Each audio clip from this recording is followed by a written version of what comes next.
اعوذ باللہ السمیع العلیم من الشیطان الرجیم بسم اللہ الرحمن الرحیم رب اشرح لی صدری ویسر لی امری واحلل عقدۃ من لسانی یفقهوا قولی رب یسر ولا تعسر وتمم بالخیر رب زدنی علما۔ السلام علیکم ورحمۃ اللہ وبرکاتہ۔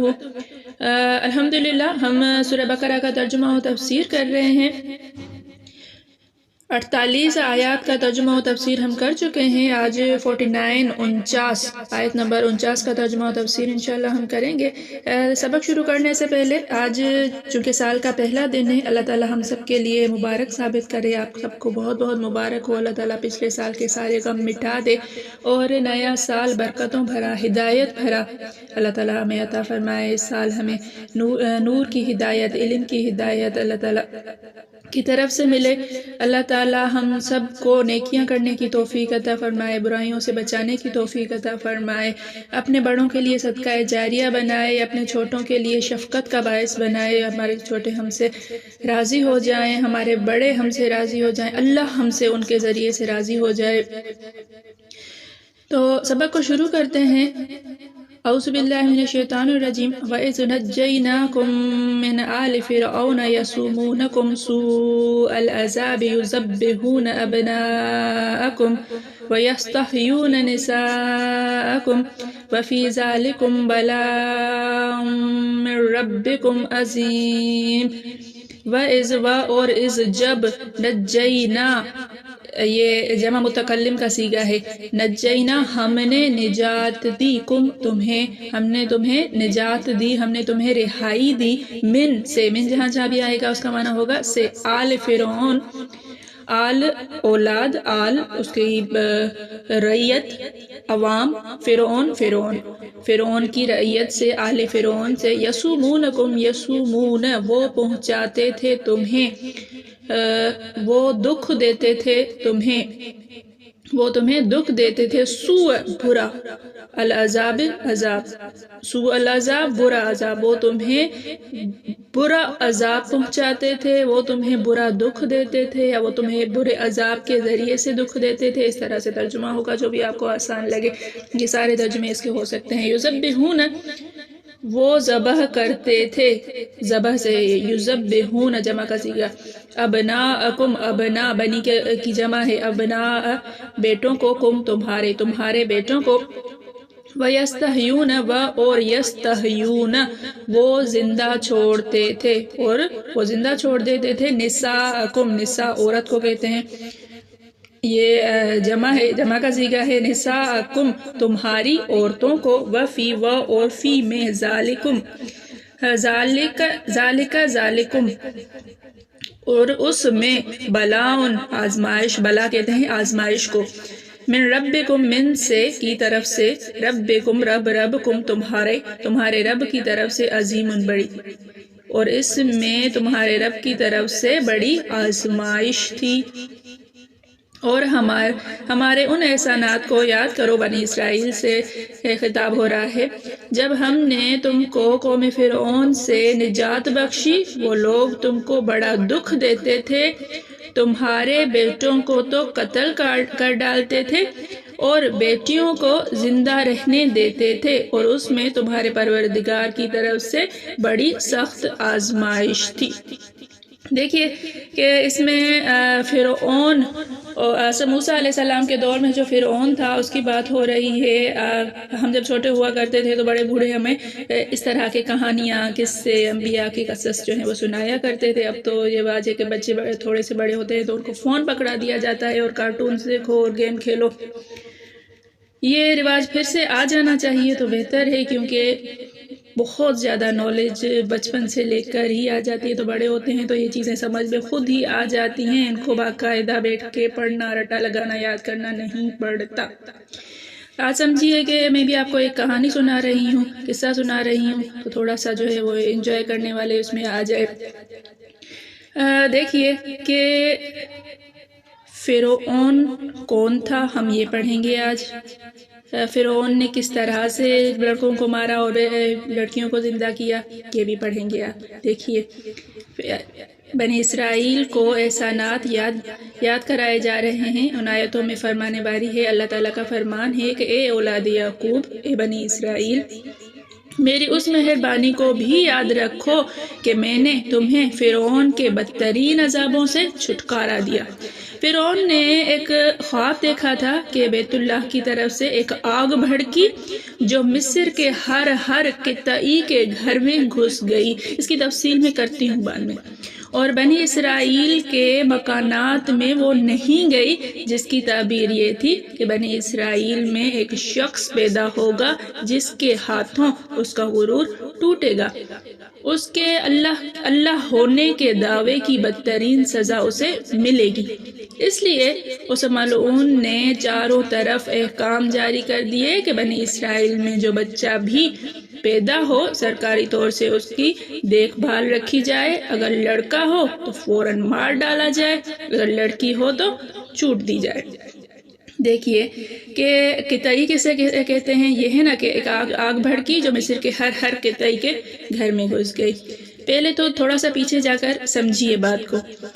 جب مصر میں حضرت یوسف علیہ السلام آئے، پھر حضرت یوسف علیہ السلام کا پورا قصہ جو ہے ہم سورہ یوسف کے اندر انشاءاللہ پڑھیں گے، تفصیلاً پڑھیں گے۔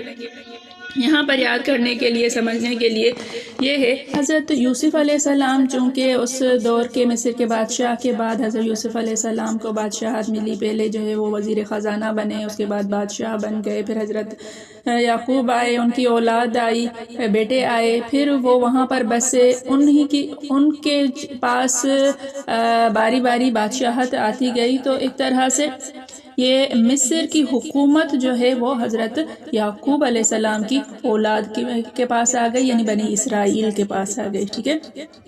اب اس سے پہلے جو مصر میں رہتے تھے، وہاں پہ بھی تو لوگ بستے تھے نا پہلے، یہ لوگ تو باہر سے آئے تھے۔ ان لوگوں نے کافی عرصے کے بعد یہ ہوا تھا، ان لوگوں نے آپس میں مل کر جو ہے وہ کہا کہ یہ باہر سے آنے والے لوگ آج ہم پر حکومت کر رہے ہیں، ہم سے بڑھ کر ہیں، بڑے بڑے عہدوں پر ہیں، لہٰذا انہوں نے اندر ہی اندر چالیں چلی، اور فارس سے جو ہے وہ کچھ لوگ آئے، یہ فرعون وغیرہ جو ہیں، اور انہوں نے کسی طرح سے انہوں نے چالیں چل کے بادشاہت اپنے پاس لے لی۔ فرعون کہتے ہیں مصر کے بادشاہ کو، لقب ہے، جس طرح سے باقی ملکوں کے مختلف بادشاہوں کے مختلف القاب ہیں، نیچے ہم پڑھیں گے کہ القاب وہ کون کون سے ہیں، کس کس کے ملک کے۔ اسی طرح مصر میں جو بھی بادشاہ ہوتا تھا اس کا لقب ہوتا تھا فرعون۔ فرعون اس کا نام نہیں ہے، فرعون اس کا لقب ہے۔ اس کا نام اصل تو شاید ولید بن مصعب ہے یا مصعب ہے، آگے ہم پڑھیں گے۔ ولید بن مصعب بن ریان تھا، اس فرعون کا نام تھا ولید بن مصعب بن ریان، بعض نے مصعب بن ریان بھی کہا ہے۔ یہ کون تھا؟ عملیق میں عود بن ارم بن سام بن نوح کی اولاد سے تھا، نوح علیہ السلام کے بیٹے سام، پھر ان کے بیٹے ارم، اور ان کے بیٹے عود، اور ان کے بیٹے عملیق، یعنی عمالیق سے تھے، ٹھیک ہے، یہ عمالیقی تھے۔ اس کی کنیت ابو مرہ تھی، اس فرعون کی کنیت ابو مرہ تھی، اصل میں استخر کے فارسیوں کی نسل میں سے تھا۔ اللہ کی پھٹکار ہو اس پر، اور لعنت پر نازل ہو، جو خود اپنے آپ کو خدا کہلواتا تھا۔ اب ہوا کیا؟ اب یہ بادشاہ ان کے پاس آیا، بادشاہت کے پاس آ گئی، انہوں نے بنی اسرائیل پر حکومت کرنا شروع کر دی، اور اچانک سے ایسے ہوا کہ بنی اسرائیل ان کے غلام بن گئے اور یہ بادشاہ بن گئے۔ سمجھ میں آیا اب کہ پہلے بنی اسرائیل کی بادشاہت تھی، جب حضرت یعقوب علیہ السلام ان کے بیٹے آئے تھے اور کافی عرصے تک چلی، پھر ان لوگوں نے بادشاہت کو الٹا کر بنی اسرائیل کو اپنا غلام بنا لیا۔ یہاں تک اب یہ تو کیا کہ لڑکوں کو مار دو اور لڑکیوں کو زندہ رکھو، کیونکہ فرعون نے خواب دیکھا تھا کہ اس کی بادشاہت جو ہے وہ بادشاہت کا تختہ الٹا دیا جائے گا۔ اب اس کے علاوہ ان کے ساتھ کیا کرنا ہے بنی اسرائیلیوں کے ساتھ، کہ ان سے سخت بیگار لی جائے۔ سخت بیگار کا مطلب ہے کہ جو ٹیکس ہر طرح کی مشقت کے کاموں کا بوجھ ان پر ڈالا جائے. اس کو ٹیکس بھی کہہ سکیں گے اور اس کو محنت بھی کہہ سکیں گے کہ ان کو سخت جو ہے وہ کاموں میں لگا دو اور ان سے سخت سخت کام لو. یہاں پر عذاب کی تفسیر جو ہے وہ لڑکوں کے مارنے سے کی گئی ہے. سورہ ابراہیم میں ہم دوبارہ سے جب اسی قصے کو پڑھیں گے میں ایک کا دوسرے پر عطف ڈالا جس کی پوری تشریح انشاءاللہ سورہ قصص کے شروع میں بیان ہوگی. اللہ تعالی ہمیں مضبوطی دے، ہماری مدد فرمائے، تائید کرے، آمین، کہ ہم وہاں تک پہنچ سکیں، ہم وہ والی صورتیں بھی پڑھ سکیں اس طرح سے. تو یہ ہوا فرعون کا قصہ کہ فرعون نے شروع کر دیا لڑکوں کو مروانا اور لڑکیوں کو زندہ کرنا. اللہ تعالیٰ اسی کے بارے میں ذکر فرما رہے ہیں کہ وَإِذْ نَجَّيْنَاكُمْ، جب ہم نے تمہیں نجات دی، مطلب یاد کرو اس وقت کو، اس احسان کو، اس انعام کو بنی اسرائیلیوں کہ جب ہم نے تمہیں رہائی دی آل فرعون سے. یسومونکم سوء العذاب، وہ تمہیں برا عذاب پہنچاتے تھے، وہ تمہیں بہت برے برے دکھ دیتے تھے. اس طرح سے ان پر بہت زیادہ سختی کرتے تھے، ان سے محنت طلب کام لیتے تھے، ان سے ٹیکس وصول کرتے تھے، ان کا جینا حرام کر دیا ہوا تھا، انہیں غلام بنا کے رکھا ہوا تھا. یذبحون ابناءکم، تمہارے بیٹوں کو قتل کرتے تھے، ویستحیون نساءکم، اور تمہاری عورتوں کو زندہ چھوڑ دیتے تھے. یہ ایسا نہیں تھا کہ 1-2 سال ہوا تھا، مسلسل یہ کئی سالوں تک اس طرح سے کیا تھا انہوں نے کہ بیٹوں کو جو ہے وہ مار دیتے تھے. جب یہ کوئی بھی عورت حاملہ ہوتی تھی اس پر مسلسل کڑا پہرا دیا جاتا تھا، چوکیداری کی جاتی تھی جب تک اس کا بچہ پیدا ہو. پھر دیکھا جاتا تھا لڑکی ہے یا لڑکا ہے، لڑکا ہوتا تو اس کو اسی وقت جا کر وہاں پہ فوجی اندر گھس کر قتل کر دیتے تھے، اور لڑکی ہوتی تو چھوڑ دیا کرتے تھے. جب بہت زیادہ جب عرصہ گزر گیا تو ان لوگوں نے سوچا، ان کے وزیروں نے فرعون کو مشورہ دیا کہ اس طرح سے تو ہمارے غلام ختم ہو جائیں گے، نوجوان ختم ہو جائیں گے، یہ آدمی جو ہیں وہ بوڑھے ہو رہے ہیں، نئے نوجوان ہم کہاں سے لے آئیں گے، لڑکے ہم کہاں سے لے کر آئیں گے. تو فیصلہ یہ ہوا کہ 1 سال زندہ رکھا جائے اور 1 سال ان کو قتل کر دیا جائے. پھر یہ بھی طریقہ ہوا. تو اس طرح ہوا تھا جب حضرت موسیٰ علیہ السلام حضرت موسیٰ علیہ السلام کے بڑے بھائی، ان کا کیا نام تھا؟ جلدی سے بتاؤ ان کا کیا نام تھا؟ یہ آپ کا آج کا سوال ہے، ٹھیک ہے؟ کہ حضرت یوسف علیہ السلام کے بڑے بھائی جب پیدا ہوئے تھے تو ان کا اس دور میں لڑکوں کو زندہ رکھنے کی باری تھی. جب حضرت موسیٰ علیہ السلام پیدا ہوئے جس سال، تو اس سال لڑکوں کو مارنے کی باری تھی.